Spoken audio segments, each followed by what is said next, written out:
the monthly news in beer, proudly presented by Beer Bubbles. Before we start the episode, let's start with a cheer. Cheers. Cheers.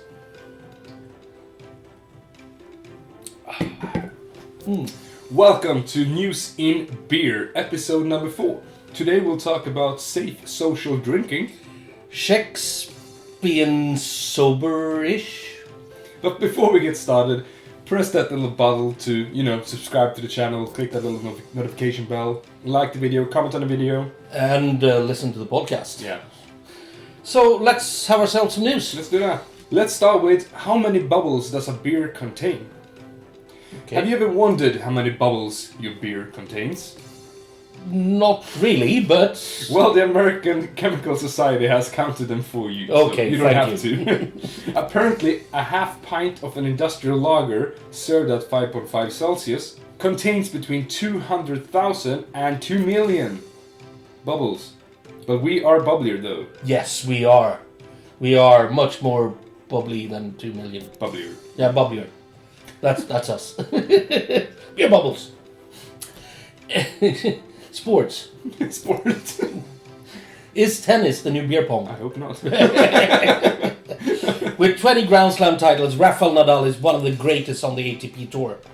Now, however, he's got a new gig on the side. The famous tennis star has signed a 3-year contract with Heineken-owned Amstel to promote the alcohol-free beer Amstel Ultra as their global ambassador. Seltzer Mania. Okay.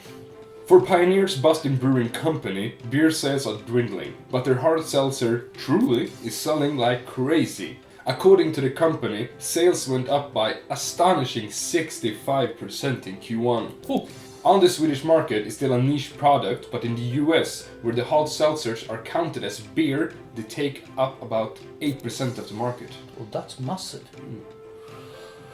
Well, back to Heineken. Yeah. When British pubs open again on the 12th of April, people went absolutely bonkers.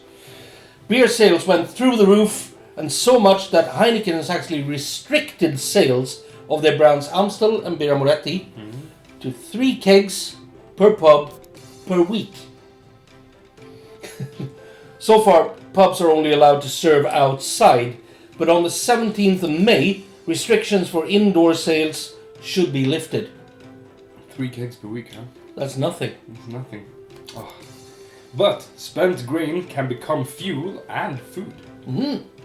Researchers at Virginia Polytechnic and State University have found a way to extract proteins and fibers out of the spent grain. In the end, a liquid with 83% of the proteins from the spent grain is produced that can be used to make foodstuff. Oh. The fibers can be treated with an enzyme that breaks it down to biofuel as well. COVID kept Czechs sober in 2020. Not quite sober. The beer consumption in the Czech Republic diminished by 7 liters per person over 2020 due to the pandemic. However, the country is still the biggest consumer of beer with 135 liters per capita annually. Though 135 liters is the lowest figure since the 1960s. Oh, wow. The McKillany family are back. Woohoo!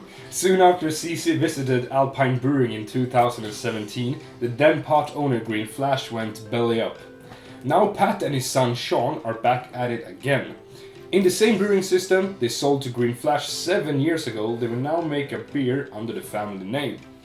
Something we are really looking forward to trying out. Yeah, because the beers from Alpine, when I tried it over there, were amazing. Fine, I'll go to San Diego. Okay? And back to Britain. British brewers welcome return to trading after lockdown. Brewers say they are hoping the return of outdoor drinking and dining can revive their struggling industry. An estimated 87 million pints of beer has been thrown away in the UK since the start of the COVID pandemic. Businesses have been forced to adapt as a result, with brewers turning to online sales, home deliveries, and developing new flavors to survive. With beer gardens reopened for the first time in months, one brewer said it was fantastic to be back trading again. Safe social drinking in Denmark. Warpigs in Copenhagen has a new way to attract customers. At the brew pub located in the Old Butchers district, you can get a beer and a COVID test for about €14. That's awesome. Yeah, it's a service we'd like to give our guests to make them feel more secure about their decision to go out and have a beer, says Jakob Gram Alsing from McKellar, the brewery that owns Warpigs. I'm going back to Britain again, because this is about Sharp's Brewery, and they're part of a green energy product now. You missed the UK, eh? Ish.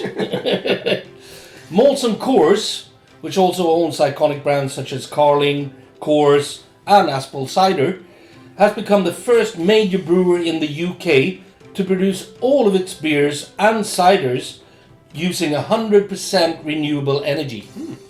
This long-term agreement covers all of its UK operations, including the Sharp's Brewery production site at Rock in North Cornwall. Well, Lafroy and Innis & Gunn have made a new collab. The beer is a 7.4% amber ale, slowly matured in Lafroy 10-year-old single malt Scotch whisky casks. During its 12-week maturation, the beer extracts complex flavors from the whisky cask, as well as peat smoke, brine, plus hints of vanilla and floral aromas. These nuances, combined with the rich, warming malty flavors of the malted barley used to make the beer, it creates an utterly unforgettable taste experience, according to the producers. According to them, at least. According to them. We'll just have to try it first. I love Lafroy. Well, and finally, tickets to the Great Swedish Beer Festival are released. The festival is set for the last weekend of October and aims for 100 Swedish exhibitors. There will be one session on Friday and 2 on Saturday, and we will leave a link down below so you can actually get your own tickets. Perfect. Thank you so much, guys, for watching another episode of News in Beer. Please do subscribe, press the notification bell, write a comment. Yeah. Well, you know what to do. You know what to do. And hey, whatever you do, watch better news.